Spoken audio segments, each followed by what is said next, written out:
റെഡിയല്ലേ? ഞങ്ങളിന്ന് വാക്കൗട്ട് നടത്തിയത് നിങ്ങൾക്ക് എല്ലാവർക്കും അറിയാവുന്നതുപോലെ സർക്കാർ ജീവനക്കാരോടുള്ള പെൻഷൻകാരോടുള്ള പൂർണ്ണമായ അവഗണനയും 65,000 കോടിയോളം രൂപ അവർക്ക് നൽകാനുള്ളത് സംബന്ധിച്ചാണ്. ധനകാര്യമന്ത്രി അതിന് കൃത്യമായ മറുപടി ഒന്നും പറഞ്ഞില്ല. ഇത് ഈ സംസ്ഥാനത്തിൻ്റെ സർവീസ് ചരിത്രത്തിൽ ഒരിക്കലും ഇല്ലാത്തത്രയും വലിയ ബാധ്യതയാണ് ഗവൺമെൻറ് ജീവനക്കാരോട് വരുത്തി വെച്ചിരിക്കുന്നത്. മറ്റൊരു പ്രധാനപ്പെട്ട കാര്യം ഇന്ന് ബഹുമാന്യനായ അംഗം Shri Ramesh Chennithala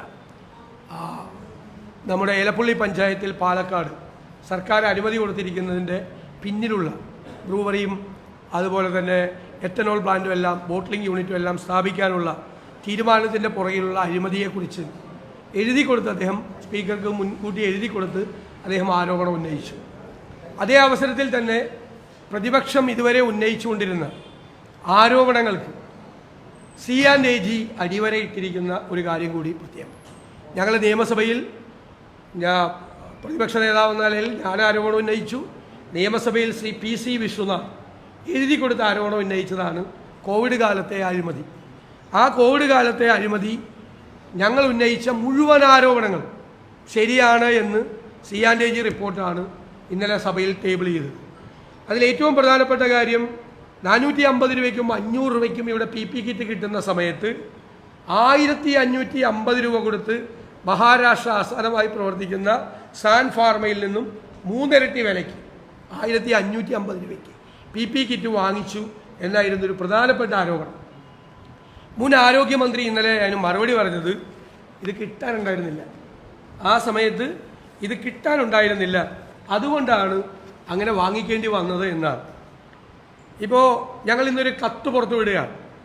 Anitha ടെക്സ്കോട്ട് India private limited എന്ന് പറയുന്ന സ്ഥാപനം ഈ 1550 രൂപയ്ക്ക് 29 തീയതി 29/3/2020 ഓർഡർ കൊടുക്കുന്നതിൻ്റെ തലേ ദിവസം 1550 രൂപയ്ക്ക് PP കിറ്റ് മേടിക്കാൻ സർക്കാർ ഉത്തരവ് കൊടുക്കുന്നതിൻ്റെ തലേ ദിവസം, അതായത് 28/3/2020 ഈ അനിത ടെക്സ്കോട്ട് പറഞ്ഞിരിക്കുകയാണ്, ഞങ്ങൾ ഈ 550 രൂപയ്ക്ക് ഞങ്ങൾ PP കിറ്റ് തരാം, ഞങ്ങൾ 25,000 കിറ്റ് തരാം എന്ന് അവർ പറഞ്ഞിരിക്കുക. അവരുടെ കയ്യിൽ നിന്ന് അത് വാങ്ങിക്കാതെ പിറ്റേ ദിവസം ഈ കത്ത് കയ്യിലിരിക്കുമ്പോൾ, സർക്കാരിൻ്റെ കയ്യിലിരിക്കുമ്പോൾ 25,000 കിറ്റ് 550 രൂപയ്ക്ക് തരാം എന്നുള്ള കത്തിരിക്കുമ്പോൾ അതിൽ നിന്ന് വാങ്ങിക്കാതെ 1550 രൂപയ്ക്ക് 3 ഇരട്ടി വിലയ്ക്ക് ഇവർ PP കിറ്റ് വാങ്ങിച്ചു. അപ്പോൾ മുൻ ആരോഗ്യമന്ത്രിയുടെ ഈ പറയുന്ന വാദം കൃത്യമായി പൊളിയാണ്. ആ കത്ത് ഞങ്ങൾ ഇന്ന് പുറത്തുവിടുകയാണ്, ആ കമ്പനിയുടെ കത്ത്. അതുപോലെ തന്നെ നിയമവിരുദ്ധമായി സാൻ ഫാർമയ്ക്ക് 100% അഡ്വാൻസ് നൽകി. ബാക്കി 550 രൂപയുടെ കമ്പനിയൊക്കെ 10 ദിവസം കൊണ്ട് ഈ അവർ സപ്ലൈ ചെയ്തപ്പോൾ സാൻ ഫാർമയാണ് അനിത ടെക്സ്കോട്ട്, ഞാൻ ഇന്ന് കത്ത് റിലീസ് ചെയ്യാം, ഞങ്ങളിപ്പോൾ കത്ത് റിലീസ് ചെയ്യാം, നിങ്ങൾക്ക് അതിൻ്റെ കോപ്പി തരാം. അനിത ടെക്സ്കോട്ട് TEXCOT ബ്രാക്കറ്റിൽ ഇന്ത്യ പ്രൈവറ്റ് ലിമിറ്റഡ്, തിരുപ്പൂരുള്ള കമ്പനിയാണ്. ഇതിൻ്റെ കത്ത് കിട്ടിയതിൻ്റെ പിറ്റേ ദിവസം അത് വാങ്ങിക്കാതെ 10,000 കിറ്റ് വാങ്ങിയിട്ട് നിർത്തിവെച്ചു. 10,000 കിറ്റ് വാങ്ങിയിട്ട് നിർത്തിവെച്ചു. എന്നിട്ട് 15,000 കിറ്റിന് ഇവർ 25,000 കൊടുക്കാമെന്ന് പറയുമ്പോൾ മറ്റേ കമ്പനിയോട് ഓർഡർ ചെയ്തു. ഏറ്റവും രസകരമായ കാര്യം, ഈ 550 രൂപയും 450 രൂപയ്ക്കും കിറ്റ് കൊടുത്ത ഒരു 10 ദിവസം കൊണ്ട് സപ്ലൈ ചെയ്തു. ഈ 100% അഡ്വാൻസ് കൊടുത്ത ഏവൻ പകുതി പോലും ഇത് ചെയ്തില്ല, വളരെ വൈകിട്ടാണ് ഇത് കൊടുത്തത്. അതുകൂടാതെ വളരെ ഗുരുതരമായ ആരോപണം, ഈ കേരള സ്റ്റേറ്റ് മെഡിക്കൽ സർവീസസ് കോർപ്പറേഷൻ്റെ പിടിപ്പുകേട് കൊണ്ട് ആവശ്യമായ മരുന്ന് പോലും കിട്ടുന്നില്ല. 67 ആശുപത്രികളിൽ നടത്തിയ പരിശോധനകളിൽ 62,000-ലേറെ സന്ദർഭങ്ങളിൽ മരുന്ന് കിട്ടിയിട്ടില്ല. അതുപോലെ മരുന്നിൻ്റെ ഓർഡർ കൊടുക്കുന്ന കാര്യത്തിൽ 4,732 ഐറ്റം ഓർഡർ കൊടുക്കേണ്ട സമയത്ത് 1,085 ജനങ്ങൾക്ക് ഓർഡർ കൊടുത്തില്ല, മരുന്ന് കിട്ടില്ല. മരുന്നിൻ്റെ ദൗർലഭ്യം ഉണ്ടാക്കി വെച്ചു എന്നുള്ളതാണ്. 1000 ദിവസം വരെ ചില കമ്പനികൾ മരുന്ന് കൊടുത്തിട്ടില്ല. ഇതിനേക്കാൾ ഗുരുതരമായ ഒരു ആരോപണമുണ്ട് ഇതിനകത്ത്. അതായത് 26 സർക്കാർ ആശുപത്രികളിലെ രോഗികൾക്ക് ആ സമയത്ത് കാലാവധി കഴിഞ്ഞ മരുന്ന് നൽകിയിട്ടുണ്ട് എന്ന് CNTG റിപ്പോർട്ടിലാണ്. എക്സ്പയറി ഡേറ്റ് കഴിഞ്ഞ മരുന്നും എക്സ്പയറി ഡേറ്റ് കഴിയാൻ 6 മാസം ഉള്ള മരുന്നും വിതരണം ചെയ്യാൻ പാടില്ല. കാരണം വിതരണം 6 മാസം മുമ്പുള്ളത് വിതരണം ചെയ്യാൻ പാടില്ല എന്ന് പറഞ്ഞത് ഇത് കൺസ്യൂമറിൻ്റെ കയ്യിലെത്തുമ്പോഴേക്കും എക്സ്പയറി കഴിയും. എന്തുകൊണ്ടാണ് എക്സ്പയറി കഴിഞ്ഞ മരുന്ന് കൊടുക്കാൻ പാടില്ലെന്ന് പറയുന്നത്? അതിൻ്റെ മോളിക്യൂൾസിൽ മാറ്റം വരും, മോളിക്യൂൾ ചേഞ്ച് ഉണ്ടാവും. രാസമാറ്റം സംഭവിച്ചാൽ അത് രോഗികളുടെ ജീവൻ തന്നെ അപകടത്തിലാണ്. എന്നിട്ടാണ് ഈ പാവപ്പെട്ടവൻ പോകുന്ന 26 സർക്കാർ ആശുപത്രികളിൽ എക്സ്പയറി ഡേറ്റ് മരുന്ന് കൊടുത്തു. എന്താ അതിൻ്റെ അട്രാക്ഷൻ എന്നറിയോ? അട്രാക്ഷൻ അറിയോ? 100 കോടി രൂപയുടെ മരുന്ന് ഓർഡർ ചെയ്താൽ 100 കോടി രൂപ ഈ കമ്പനിക്ക് കൊടുക്കണമല്ലോ. കമ്പനി കൈക്കൂലിയായിട്ട് 80 കോടി രൂപ തിരിച്ചു തരും. കാരണം എക്സ്പയറി ഡേറ്റ് കൊടുത്ത മരുന്ന് അവർ 20% വിലയ്ക്ക് കൊടുക്കും. കാരണം അവരത് നശിപ്പിച്ച് കളയേണ്ട മരുന്നാണ് നിയമം അനുസരിച്ച്. നശിപ്പിച്ച് കളയാൻ ഫാർമസ്യൂട്ടിക്കൽ കമ്പനികൾ വെച്ചിരിക്കുന്ന മരുന്ന് 20% പൈസ കൊടുത്ത് 80% കാശ് വാങ്ങിച്ചിട്ടാണ് ഈ എക്സ്പയറി ഡേറ്റ് കഴിഞ്ഞ മരുന്ന് വിതരണം നടത്തുന്നത്. 20%. കാരണം അവർക്ക് ആ 20% ലാഭമാണ്. ഇല്ലെങ്കിൽ നശിപ്പിച്ച് കളയേണ്ട മരുന്നാണ്. എന്നാൽ നിയമപരമായ ഉത്തരവുണ്ട് 100 കോടി രൂപയുടെ മരുന്ന് വിതരണം ചെയ്യാൻ വേണ്ടി. അങ്ങനെ വലിയ അഴിമതിയാണ്, കോടിക്കണക്കിന് രൂപയുടെ അഴിമതിയാണ് എക്സ്പയറി ഡേറ്റ് കഴിഞ്ഞ മരുന്ന്. പിന്നെ ചില കമ്പനികളായിട്ട് ധാരണ ഉണ്ടാക്കും, എന്നിട്ട് അവരുടെ മരുന്ന് പരിശോധിക്കില്ല. ഗുണനിലവാര പരിശോധന നടത്തിയിട്ട് വേണം മരുന്ന് കൊടുക്കാമെന്നാണ്. CAG റിപ്പോർട്ട് നോക്കൂ.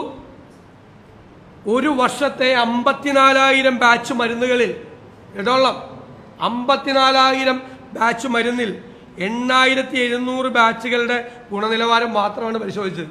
നമ്മളൊക്കെ മേടിച്ച് കഴിച്ചത് ഈ ക്വാളിറ്റി ടെസ്റ്റ് നടത്താത്ത ബാച്ചുകളാണ്. ഇനി 46 ഇനം മരുന്നുകൾക്ക് ഒരു ക്വാളിറ്റി ടെസ്റ്റും നടത്തിയില്ല. 14 വിതരണക്കാരുടെ ഒറ്റ മരുന്ന് പോലും പരിശോധിച്ചില്ല. കമ്പനിയായിട്ട് ഡീലാണ്, ക്വാളിറ്റിയില്ല. നിങ്ങൾക്ക് പൊള്ളാച്ചി ചെന്നാലും മരുന്ന് കിട്ടും.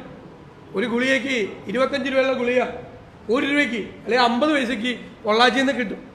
ഈ ചാത്തൻ മരുന്നെന്ന് പറയുന്നത് ഇതുപോലത്തെ ക്വാളിറ്റി ഇല്ലാത്ത മരുന്നുകൾ വിതരണം നടത്തി ആ കമ്പനികളെ സഹായിച്ച് അവരിൽ നിന്ന് കോടികളാണ് ഇവർ കൈപ്പറ്റിയിരിക്കുന്നത്.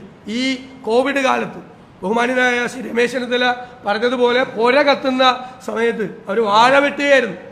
എന്നിട്ടാണ് ഈ കോവിഡ് കാലത്ത് നടത്തിയ അഴിമതിയാണ്. അതിനെക്കുറിച്ച് കൃത്യമായി ഇവർ പറഞ്ഞിട്ടുണ്ട്. ഈ PP കിറ്റിൻ്റെ കാര്യത്തിൽ മാത്രം ആണ് എക്സസ് എക്സ്പെൻഡിച്ചർ ഇൻകേർഡ് 10 കോടിയാണ്. 10 കോടി. CAG റിപ്പോർട്ട് വളരെ കൃത്യമാണ്. അപ്പോൾ ഈ കമ്പനി ആൾക്കൊക്കെ സഹായിക്കാൻ വേണ്ടിയിട്ട് പണം ഉണ്ടാക്കാൻ വേണ്ടിയിട്ട് ചെയ്ത ഒരു അഴിമതിയാണ്. ഞങ്ങൾക്ക് വളരെയധികം സന്തോഷമുണ്ട്. ഞങ്ങൾ ക്രെഡിബിൾ ആയിട്ടുള്ള ഒരു ആരോപണമാണ് ഉന്നയിച്ചത്. രാജ്യത്തെ കൺട്രോളറാണ് ഓഡിറ്റർ ജനറൽ, കേരളത്തിലെ പ്രതിപക്ഷം നിയമസഭയ്ക്കകത്തും പുറത്തും ഉന്നയിച്ച ഒരു ആരോപണം ശരിവച്ചിരിക്കുക. രണ്ടാമത്തത് ശ്രീ രമേശ് ചെന്നിത്തല ഇന്ന് ഉന്നയിച്ച ആരോപണമാണ്. ഞങ്ങൾ തുടരെ ഞങ്ങൾ രണ്ടുപേര് രണ്ടായിട്ട് ആരോപണം ഉന്നയിക്കുന്നതിനെ കുറിച്ചായിരുന്നു മന്ത്രി MP രാജേഷിന് വിഷമം. അത് പണ്ടും അങ്ങനെ തന്നെയാണ്. അദ്ദേഹം പ്രതിപക്ഷ നേതാവായിരുന്ന സമയത്ത് അദ്ദേഹം സ്പ്രിംഗ്ലർ ആരോപണം ഉന്നയിച്ചപ്പോൾ രണ്ടാമത് പത്രസമ്മേളനം നടത്തിയത് ഞാനാണ്. എല്ലാ ആരോപണം, ഈ ബ്രൂവറിയുടെ ആരോപണം അന്ന് അദ്ദേഹം പത്രസമ്മേളനം നടത്തി.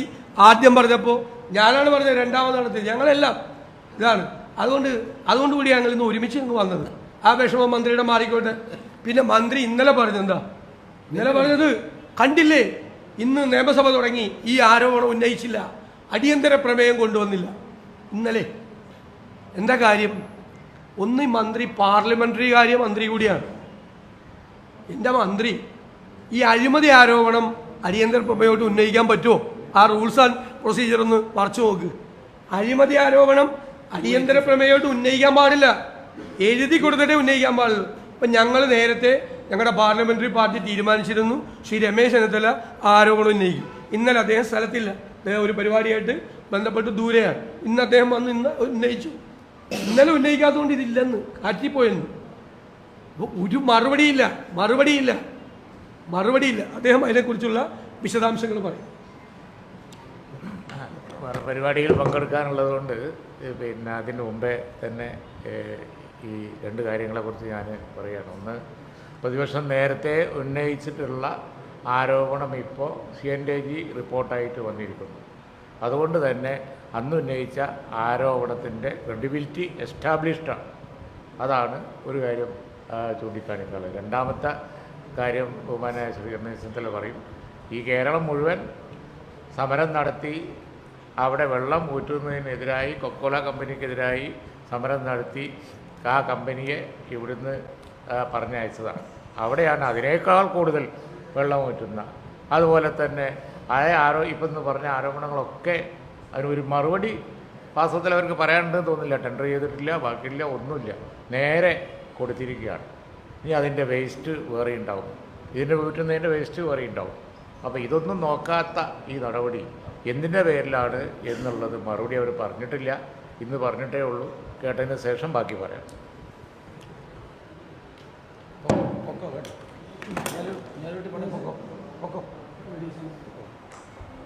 നിയമസഭാ ചട്ടങ്ങൾ 285 അനുസരിച്ചാണ് ഞാനിന്നൊരു അഴിമതി ആരോപണം എഴുതി ഉന്നയിച്ചിട്ടുള്ളത്.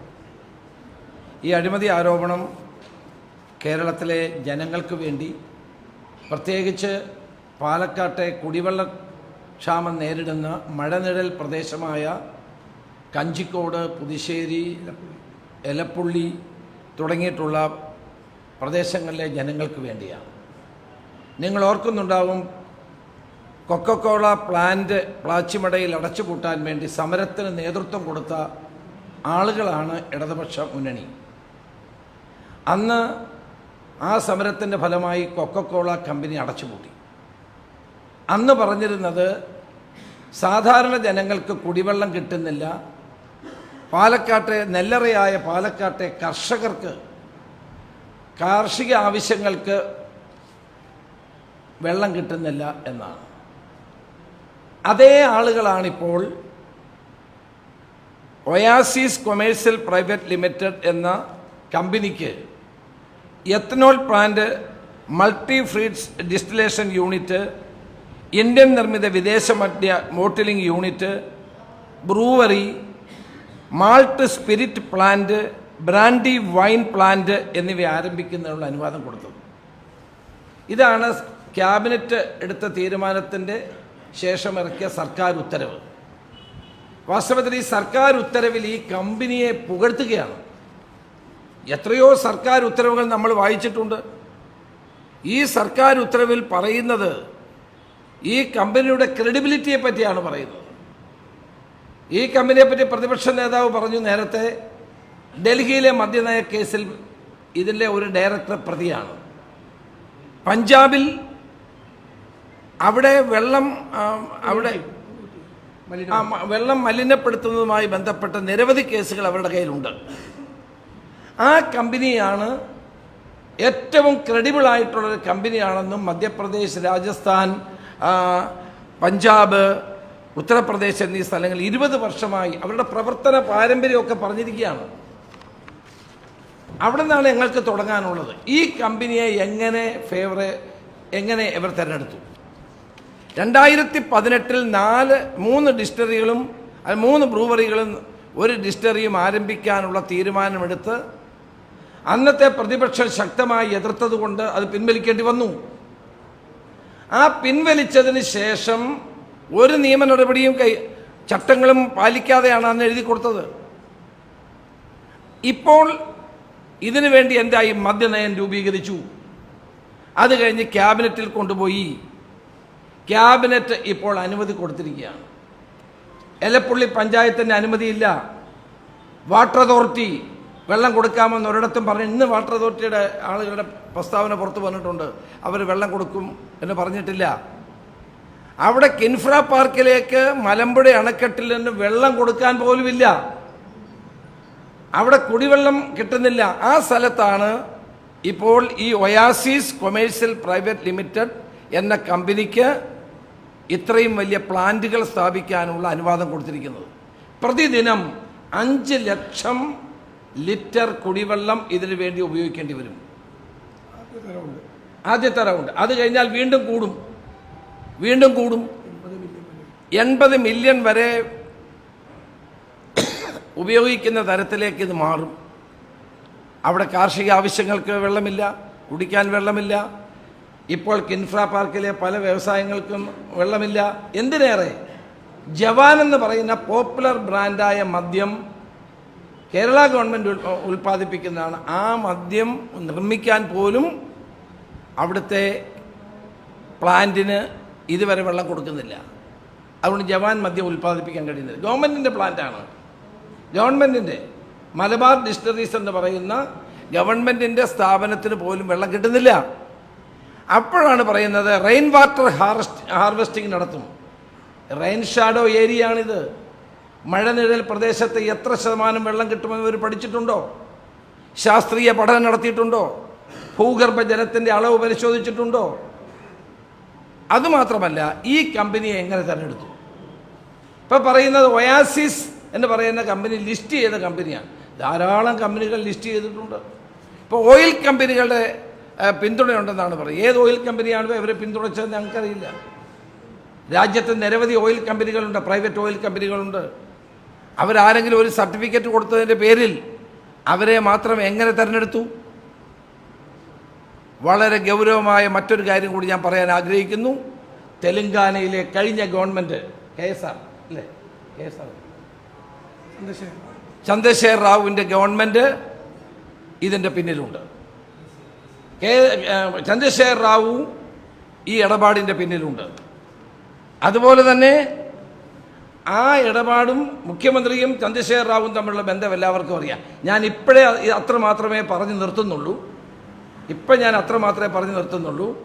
അതിൻ്റെ പിന്നിൽ മുൻ മുഖ്യമന്ത്രി ചന്ദ്രശേഖർ റാവുവും അവിടുത്തെ ഗവൺമെൻറ്റും ഇവിടുത്തെ ഗവൺമെൻറ്റും തമ്മിലൊരു ഒളിച്ചുകളി ഈ കാര്യത്തിൽ നടക്കുന്നുണ്ട്. അങ്ങനെയാണ് ഈ ഒയാസിസ് എന്ന് പറയുന്ന കൊമേഴ്സ്യൽ പ്രൈവറ്റ് ലിമിറ്റഡ് കമ്പനിയെ ഇവർ തിരഞ്ഞെടുത്തത്. ആ കമ്പനിയെ തിരഞ്ഞെടുപ്പിൽ ഞങ്ങൾക്ക് അഭിപ്രായ വ്യത്യാസമുണ്ട്. അതിനകത്ത് ഫേവറേറ്റിസമുണ്ട്, നെപ്പോട്ടിസമുണ്ട്. അതുകൊണ്ട് ഇത് കറപ്ഷനാണെന്ന് ഞങ്ങൾ പറയുന്നു. ഈ അഴിമതി ആരോപണം വളരെ ഉത്തരവാദിത്വത്തോടെ നിയമസഭയിൽ എഴുതി കൊടുത്ത് പ്രതിപക്ഷം തീരുമാനിച്ചതിനനുസരിച്ച് ഞാൻ എഴുതി കൊടുത്തതാണ്. പ്രതിപക്ഷ നേതാവ് ഇവിടെ പറഞ്ഞത് ശരിയാണ്. ഇന്നലെ ഞാൻ എൻ്റെ ഗാന്ധിഗ്രാം പരിപാടി നേരത്തെ തീരുമാനിച്ചു പോയതാണ്. എല്ലാ വർഷവും ജനുവരി 1-ാം തീയതി നടത്തേണ്ട മൻമോഹൻ സിംഗിൻ്റെ മരണം കാരണം മാറ്റിവെച്ചതാണ് ഇന്ന് 21. അത് മാറ്റാൻ കഴിയാത്തതുകൊണ്ടാണ് ഇന്നലെ വരാതിരുന്നത്. അത് വളരെ ഉത്തരവാദിത്വ ബോധത്തോട് ഞങ്ങൾ ഉന്നയിക്കുന്നു. ഗവൺമെൻറ് ജനനന്മയെ കരുതി ഇത് പിൻവലിക്കണം എന്ന് ഞാൻ ആവശ്യപ്പെടുക. രണ്ടാമതൊരു കാര്യം കൂടിയുണ്ട്. എൻ്റെ ഒരു ഗസറ്റ് നോട്ടിഫിക്കേഷൻ ഉണ്ട്. പത്രങ്ങളിലോ മാധ്യമങ്ങളിലോ ഇത് വരാത്തതിൽ എനിക്ക് ആശ്ചര്യമുണ്ട്. കേരളത്തിലെ 89 സ്ഥലങ്ങൾ ടൂറിസ്റ്റ് ഡെസ്റ്റിനേഷനായി പ്രഖ്യാപിച്ചുകൊണ്ടുള്ള ഉത്തരവാണ്. ജ്യോതിലാൽ ഇറക്കിയ ഉത്തരവാണ്. ജ്യോതിലാൽ ഏത് ഉത്തരവും ഏത് സമയത്തും ഇറക്കുമെന്ന് നിങ്ങൾക്കറിയാം. ഇത് എൻ്റെ ഇറക്കാനുള്ള കാരണം ഇവിടെ 89 സ്ഥലത്ത് വൈൻ പാർലറും ബിയർ പാർലറും അനുവദിക്കാം എന്നുള്ളതാണ് ഇതിൻ്റെ കാര്യം. കാരണം ടൂറിസ്റ്റ് ഡെസ്റ്റിനേഷനായി വെച്ചാൽ മാത്രമേ, എൻ്റെ പേരുകളൊന്നും തന്നെയായി ഇത്ര 89 സ്ഥലമുണ്ട്. ഈ ഗസറ്റ് നോട്ടിഫിക്കേഷൻ പ്രകാരം ടൂറിസ്റ്റ് കേന്ദ്രങ്ങളായി പ്രഖ്യാപിച്ചാൽ മാത്രമേ 89 സ്ഥലങ്ങൾ വൈൻ പാർലറുകളും ബിയർ പാർലറും അനുവദിക്കാൻ കഴിയൂ. ഇതുകൂടി ചേർത്ത് വായിക്കണം. നാട്ടിൽ മദ്യം ഒഴുക്കുകയാണ് അനാവശ്യമായി. ആവശ്യമില്ലാത്തടത്തെല്ലാം ഇത് കൊടുത്ത് ഇതുകൊണ്ടൊന്നും ടൂറിസ്റ്റുകൾ വരുന്നില്ല. ടൂറിസ്റ്റുകൾ വരുന്നത് ഇതിനു വേണ്ടിയാണോ വരുന്നത്? ഒന്നുമല്ലല്ലോ. അപ്പോൾ വളരെ ബോധപൂർവമായി ഇതിൻ്റെ എല്ലാം പിന്നിൽ കൊടിയ അഴിമതിയുണ്ട്. ആ അഴിമതി അന്വേഷിക്കണം. ഇപ്പോഴും എൻ്റെ കേസ്, കഴിഞ്ഞ ബ്രൂവറി രജിസ്റ്ററി കേസ് ഇപ്പോഴും ഹൈക്കോടതി സ്റ്റേ ചെയ്ത് കിടക്കുകയാണ്. എൻ്റെ തിരുവനന്തപുരം വിജിലൻസ് കോടതി പ്രൊസീഡ് ചെയ്യാൻ പറഞ്ഞ കേസാണ്. കാരണം ഈ തീരുമാനമെടുത്തത് 2018 മുമ്പായിരുന്നു. ഈ തീരുമാനം ഏതെങ്കിലും മന്ത്രിയോ മുഖ്യമന്ത്രിയോ പ്രോസിക്യൂട്ട് ചെയ്യണമെങ്കിൽ അവരുടെ അപ്പോയിൻറ്റിംഗ് അതോറിറ്റിയുടെ അനുവാദം വേണമെന്നുള്ള തീരുമാനം 2018 എടുത്തത്. അതുകൊണ്ടാണ് ഗവർണർ എനിക്ക് തരാതെ അതിനെ ചോദ്യം ചെയ്ത് ഞാൻ. കാരണം ഈ തീരുമാനം എടുക്കുന്നതിന് ശേഷമാണ് ആ ഉത്തരവ് പാർലമെൻറ്റ് പാസ്സാക്കിയത്. അപ്പോൾ ഇപ്പോഴും കോടതിയിൽ നിൽക്കുന്ന എൻ്റെ കേസ് നിൽക്കുമ്പോഴാണ് ഇപ്പോൾ വീണ്ടും ഇതുപോലെ ജലക്ഷാമം നേരിടുന്ന ഒരു പ്രദേശത്ത് ഇത്തരത്തിലുള്ള ഒരു പ്ലാന്റ് 600 കോടി രൂപയുടേതാണ്. കോടിയെന്ന് കേട്ടാൽ ഇടതുപക്ഷത്തിന് ഇപ്പോൾ വലിയ സ്നേഹമാണ്. കോടിയെന്ന് കേട്ടപ്പോഴത്തേക്ക് ഇവർക്ക് താല്പര്യം കൂടി. അങ്ങനെയാണ് ഇത് അനുവദിച്ചത്. ഇതിനെ ശക്തമായി തന്നെ ഞങ്ങൾ എതിർക്കും. ഇത് പിൻവലിക്കണമെന്ന് ആവശ്യപ്പെടുന്നു.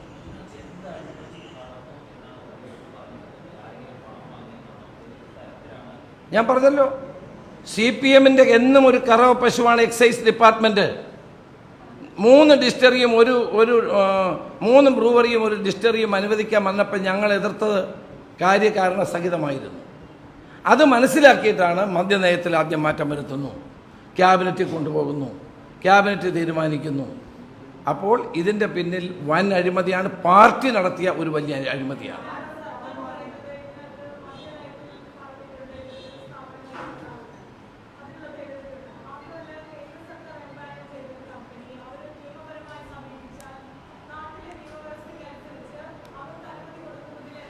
അതിന് ടെൻഡർ വിളിക്കണ്ടേ? മറ്റ് കമ്പനികളുണ്ടോ എന്ന് അറിയണ്ടേ? ഈ കമ്പനിയെ മാത്രം എങ്ങനെ തിരഞ്ഞെടുത്തു? അല്ല, ഇങ്ങനെ ഒരു പദ്ധതി തുടങ്ങുമ്പോൾ കേരളത്തിൽ പണ്ട് അച്യുതമേനോൻ ഗവൺമെൻറ് കാലത്ത് ടെൻഡർ വിളിച്ചിരുന്നു. അന്ന് ധാരാളം ആളുകൾ അപ്ലൈ ചെയ്തു. 5 കമ്പനിയെ മാത്രം ഷോർട്ട് ലിസ്റ്റ് ചെയ്തു. വലിയ തർക്കങ്ങളുണ്ടായി ആ സമയത്ത്. അന്ന് പിന്നെ എന്തിനാണ് വിളിച്ചത് ടെൻഡർ?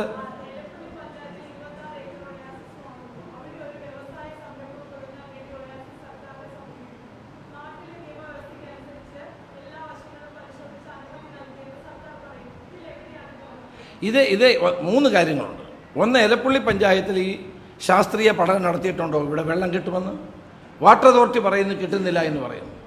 2, ഈ കമ്പനിയെ മാത്രം എങ്ങനെ തിരഞ്ഞെടുത്തു? ഇന്ത്യയിൽ ഈ കമ്പനി മാത്രമേ ഉള്ളൂ. ഇവർ പറയുന്നതനുസരിച്ച് ഈ കമ്പനി മാത്രമേ ഉള്ളൂ എന്നാണ് പറയുന്നത്. അല്ല, ഒന്നല്ല, ആരോരും അറിയാതെ ഈ കമ്പനിയെ മാത്രം വിളിച്ച് അവർക്ക് ഉത്തരവ് കൊടുക്കുകയാണ് ചെയ്തത്. നേരത്തെ ഇത് തന്നെയാണ് ചെയ്തത്. ഞാൻ 3-4 ഡിസ്റ്ററീസിൻ്റെ പേര് പറഞ്ഞല്ലോ.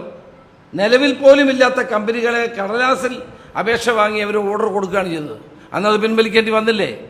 അതുപോലെ ഇതും പിൻവലിക്കേണ്ടി വരും. കേരളത്തിലെ ജനങ്ങളുടെ രോഷത്തിൻ്റെ മുമ്പിൽ ഈ സർക്കാരിനെ പിൻവലിക്കേണ്ടി വരും. അഴിമതി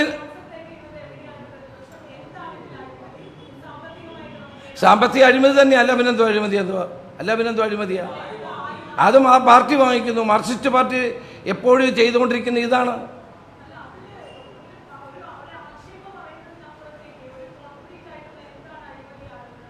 അല്ല, അത് വരട്ടെ. അഴിമതി എത്ര ഉണ്ടെന്നൊക്കെ ഇതുകൊണ്ട് തീരുന്നില്ലല്ലോ. ഇനി പറയാം നമുക്ക്.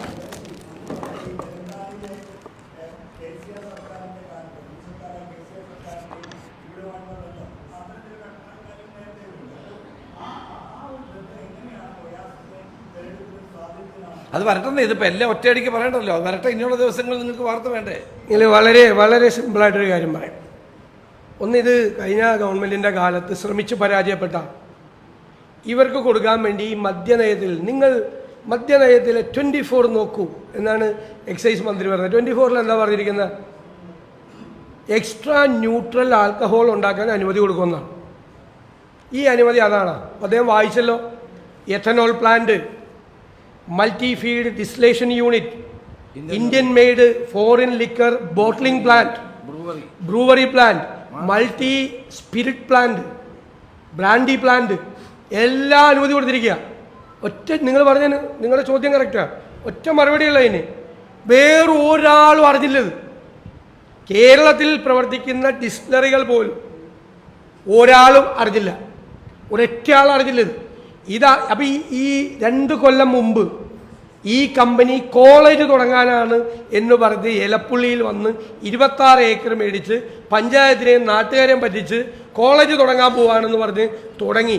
അന്ന് മുതലേ ഇതിൻ്റെ ഗൂഢാലോചന നടക്കുകയാണ്. അവർക്ക് വേണ്ടിയിട്ടാണ് മദ്യനയത്തിൽ മാറ്റിയപ്പോൾ അതുപോലും പോരാ. മദ്യനയത്തിലെ മാറ്റത്തിനനുസരിച്ചല്ല കൊടുത്തേക്കണേ, മുഴുവൻ കൊടുത്തിരിക്കുകയാണ് ഒറ്റ കമ്പനിക്ക്. വേറെ ഒരാൾ അറിഞ്ഞിട്ടില്ല. നിങ്ങൾ ഒന്നുകിൽ ടെൻഡർ പ്രൊസീജിയർ വയ്ക്കുക, അല്ലെങ്കിൽ നിങ്ങൾക്കൊരു മാനദണ്ഡം വെച്ച് ആപ്ലിക്കേഷൻസ് ഇൻവൈറ്റ് ചെയ്യുക. We are going to change our policy. From today onwards, we are going to provide license to brewery plants, brandy plants. നിങ്ങൾ അവർക്ക് ആപ്ലിക്കേഷൻസ് ഇൻവൈറ്റ് ചെയ്യാം.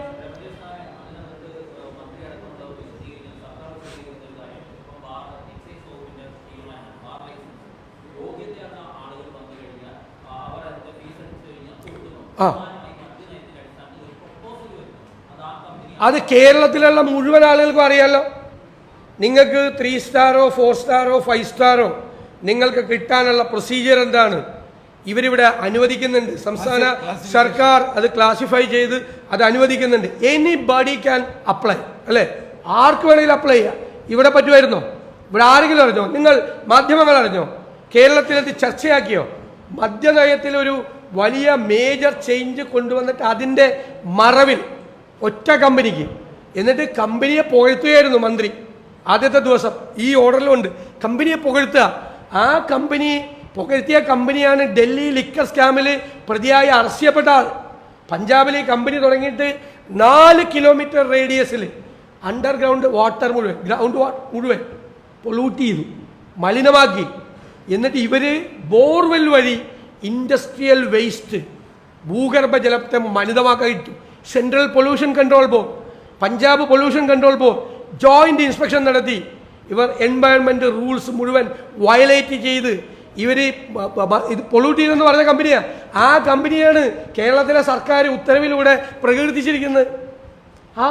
അപ്പോൾ ഒരു ഷെയ്ഡി ബാക്ക്ഗ്രൗണ്ടുള്ള ഒരു കമ്പനി വരുമ്പോൾ, രഹസ്യമായിട്ട് വരുമ്പോൾ ആ കമ്പനിയുടെ പശ്ചാത്തലം അറിയണ്ടേ? പിന്നെ പറഞ്ഞത് മുഴുവൻ നുണയാണെന്ന് മനസ്സിലായല്ലോ. വാട്ടർ അതോറിറ്റി വെള്ളം കൊടുക്കാമെന്ന് പറഞ്ഞിട്ടുണ്ടോ? എവിടെ പറഞ്ഞിരിക്കുന്നു? ഒരു സ്ഥലത്തും പറഞ്ഞിട്ടില്ല. അവിടെ മലമ്പുഴ അണക്കെട്ടിൽ നിന്ന് അവിടേക്ക് ആവശ്യമായ വെള്ളം പോലും പമ്പ് ചെയ്യപ്പെടുന്നില്ല. പാലക്കാട് ആവശ്യമായ കുടിവെള്ളം കിട്ടുന്നില്ല. വലിയ ഗ്യാപ്പുണ്ട്. ഈ മലമ്പുഴ അണക്കെട്ടിൽ നിന്ന് അതിൻ്റെ ബെനഫിഷ്യറീസിന് കൊടുക്കുന്നതിൽ തന്നെ വലിയ ഗ്യാപ്പുണ്ട്.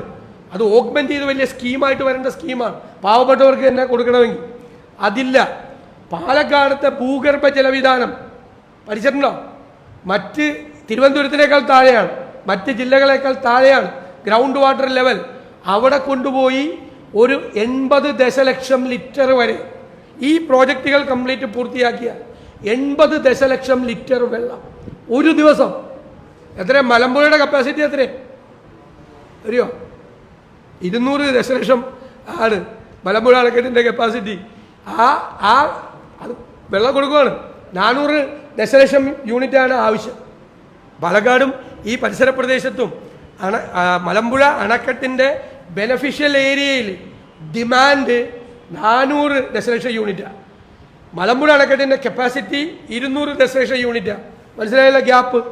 എന്നിട്ട് 80 ദശലക്ഷം യൂണിറ്റ് ആവശ്യമുള്ള വെള്ളം ആവശ്യമുള്ള പ്രോജക്റ്റിന് അനുമതി കൊടുത്തേക്കുകയാണ്. രമേശ് പറഞ്ഞതുപോലെ വിത്തൗട്ട് എനി സ്റ്റഡി, ഒരു തരത്തിൽ ഒരു പഠനവും നടത്താതെ ഈ കമ്പനിക്ക് വേണ്ടി മാത്രം. എന്താ ഇത്ര സ്നേഹം ഇവരോട്? എന്നാ പറയണ്ടേ? ഗവൺമെൻറ് പറയണ്ടേ? അസംബ്ലി പറയാമല്ലോ, സ്റ്റേറ്റ്മെൻറ്റ് വയ്ക്കാമല്ലോ. ഞങ്ങളിത് ഇനി മുതൽ കേരളത്തിൽ മദ്യനിർമ്മാണത്തിന് അനുമതി കൊടുക്കുകയാണ്. ഇതൊക്കെയാണ് മാനദണ്ഡങ്ങൾ. വെള്ളത്തിൻ്റെ പ്രശ്നമുണ്ട്, ഇന്ന സ്ഥലങ്ങളിലൊക്കെ നമുക്കിത് തുടങ്ങാം. വെള്ളത്തിന് ക്ഷാമമില്ലാത്ത സ്ഥലത്ത് നമ്മൾ തുടങ്ങാം. ഇതൊക്കെയാണ് മാനദണ്ഡങ്ങൾ. എനിബഡി ക്യാൻ അപ്ലൈ, ആർക്കും അപ്ലൈ ചെയ്യാം. ഇതങ്ങനെയാണോ ചെയ്തത്? ഇത് എത്ര രഹസ്യമായിട്ടാണ് ചെയ്തത്? ആരോരും അറിയാതെ. മന്ത്രിയുടെ കയ്യിൽ 3 മാസം ഫയലിരുന്നു. പാലക്കാട് ഇലക്ഷൻ പ്രഖ്യാപിച്ചതിൻ്റെ 6ാമത്തെ ദിവസമാണ് മുഖ്യമന്ത്രിയിലേക്ക് സാധനം കൊടുക്കുന്നത്. എന്തൊരു സ്പീഡായിരുന്നു, ഭയങ്കര സ്പീഡായിരുന്നു എല്ലായിടത്തും. മനസ്സിലായി? അൺനെസസറി ഹേസ്റ്റ് ഉണ്ടായി. അതൊക്കെ അഴിമതിയുടെ ലക്ഷണങ്ങളാണ്. പണം മേടിച്ചു എന്ത് കിട്ടിയെന്നല്ലേ ഞങ്ങൾ ചോദിച്ചു. എന്ത് കിട്ടിയെന്ന് ചോദിച്ചു. ഞങ്ങൾക്കറിയാമോ എത്ര മേടിച്ചേക്കണെന്ന്? അത് നമ്മൾ പറയാം, ഞങ്ങൾ കണക്കെടുത്തിട്ട് പറയാം. പിന്നെ അല്ല, ഒരു കാര്യം കൂടി നിങ്ങൾ ചോദിച്ചല്ലോ, ഈ കമ്പനി എന്തിനാണ് ടെൻഡർ വിളിക്കുന്നത്? അച്യുതമേനോൻ ഗവൺമെൻറ് കാലത്ത് ആണ് ആദ്യമായി വിദേശ മദ്യനിർമ്മാണ കമ്പനികളെ കേരളത്തിൽ സ്ഥാപിക്കാനുള്ള പരിപാടി ആരംഭിച്ചത്. അന്ന് ടെൻഡർ വിളിച്ചു, ധാരാളം അപേക്ഷ വന്നു. 5 പേരെ ഷോർട്ട് ലിസ്റ്റ് ചെയ്തു. 5 പേരെ ഷോർട്ട് ലിസ്റ്റ് ചെയ്തപ്പോഴും പ്രശ്നങ്ങളുണ്ടായി. അങ്ങനെയാണ് 999 ഓർഡർ വരുന്നത്. നിങ്ങൾ പഴയ പത്രപ്രവർത്തകരോട് ചോദിച്ചാൽ മതി. 999 ഓർഡറിൽ പറയുന്നത് ഇനിമേൽ കേരളത്തിൽ മദ്യനിർമ്മാണ യൂണിറ്റുകൾ വേണ്ട എന്ന തീരുമാനം അങ്ങെടുത്തു. പിന്നീട് വന്ന ഒരു ഗവൺമെൻറ്റും കേരളത്തിൽ മദ്യനിർമ്മാണ ശാലകൾ ആരംഭിക്കാൻ നടപടി സ്വീകരിച്ചിട്ടില്ല.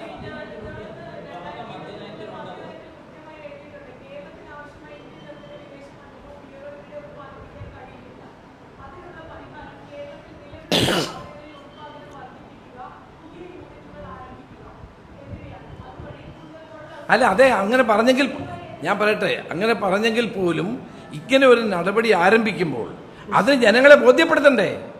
ഞാൻ ചെയ്യുന്നത് നമ്മൾ പോളിസിയാണ് നിങ്ങൾ വായിച്ചത്, അതല്ലല്ലോ. നിങ്ങൾക്കൊരു പ്രൊസീജിയറില്ലേ, ഒരു പ്രൊസീജിയറില്ലേ? ഗവൺമെൻറ് എന്തെല്ലാം മാനദണ്ഡങ്ങളാണ് ഇക്കാര്യത്തിൽ വെച്ചിരിക്കുന്നത്? ഒരു മാനദണ്ഡവും ഇല്ലാതെ ആർക്കും വന്ന് മദ്യനിർമ്മാണം ഉൽപ്പാദിപ്പിക്കാൻ കൊടുക്കില്ല.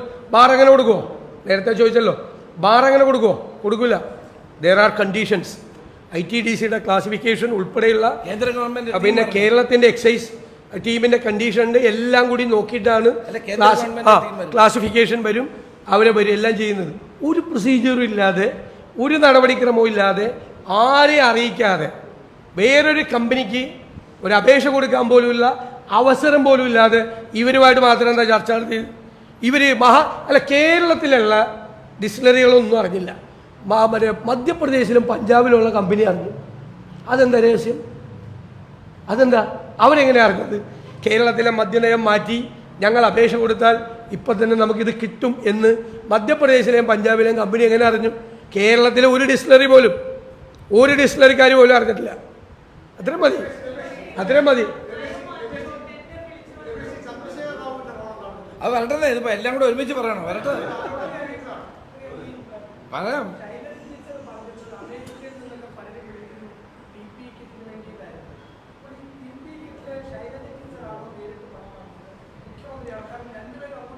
അത് ശൈലജ ടീച്ചർ രക്ഷപ്പെടാൻ വേണ്ടിയിട്ട് പറഞ്ഞിട്ടുണ്ട്. മുഖ്യമന്ത്രിയും കൂടെ അറിഞ്ഞുകൊണ്ടാണ് ഇത് ചെയ്തതെന്ന്. അവയിൽ രണ്ടുപേരും ഉണ്ട്. അപ്പോൾ നമുക്ക് ശൈലജ ടീച്ചറെ അങ്ങനെ വിശ്വാസം എടുക്കാതിരിക്കാൻ പറ്റും. ഒരു കാര്യം പറയുമ്പോൾ രണ്ടുപേരും ഉണ്ട്. മുഖ്യമന്ത്രിക്കും പങ്കുണ്ട്, ശൈലജ ടീച്ചർക്കും പങ്കുണ്ട്. വളരെ ക്ലിയർ ആയിട്ടുള്ള അഴിമതിയല്ലേ. ഒരു ലെറ്റർ കയ്യിലിരിക്കുകയാണ്, ഞങ്ങൾ റെഡിയാണ് 25,000 PP കിറ്റ് തരാമെന്ന്. അത് മേടിക്കാതെ 550 രൂപയ്ക്കും മേടിക്കാതെ 3 ഇരട്ടി പൈസയ്ക്ക് പിറ്റേ ദിവസം പോയി മേടിക്കുക. ഇത് ഇവിടെ തന്നെ ലോക്കലി അവൈലബിൾ ആയിരുന്നു. ഈ വിലയ്ക്ക് അവൈലബിൾ ആയിരുന്നു. എത്ര കമ്പനി കൊടുത്ത്? 450, 500.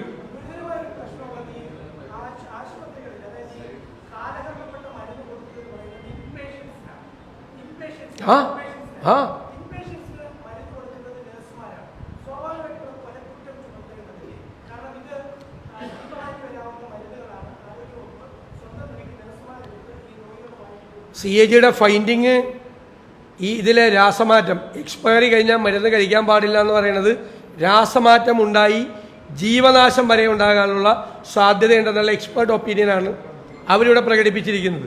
കോലക്കുറ്റത്തിന് സമാനമായ കാര്യങ്ങളാണ് ചെയ്തിരിക്കുന്നത്. ഞാൻ ചോദിക്കട്ടെ, നമ്മുടെ കുഞ്ഞുങ്ങൾക്കും നമ്മുടെ പാവങ്ങൾക്കൊക്കെ ഈ മരുന്നല്ലേ കിട്ടിയത്? പിന്നെ ഗുണനിലവാര പരിശോധന നടത്താതെ 14 കമ്പനിക്ക് ഒരു അവൻ എന്ത് ചാത്തം മരുന്ന് കൊടുത്താലും ഇവിടെ വിറ്റിട്ടുണ്ട്, സാധനം പോയിട്ടുണ്ട്. ഈ 80,000 ബാച്ചുള്ളതിൽ 8,000 ബാച്ച് 10% പോലും ബാച്ച് ക്വാളിറ്റി ടെസ്റ്റ് നടത്തിയിട്ടില്ല. എന്ത് ഗുരുതരമായ ആരോപണമാണ്. എക്സ്പയറി ഡേറ്റ് കഴിഞ്ഞ മരുന്ന് ആളുകൾക്ക് കൊടുത്ത് പണം ഉണ്ടാക്കി. ഞാൻ പറഞ്ഞില്ലേ, എക്സ്പയറി ഡേറ്റ് കഴിഞ്ഞ മരുന്ന് 20% കിട്ടും, 80% കമ്മീഷനാണ്. എനിക്കറിയില്ല. ശരി, ഓക്കെ, വേറെ ഒരു വിഷയമില്ല.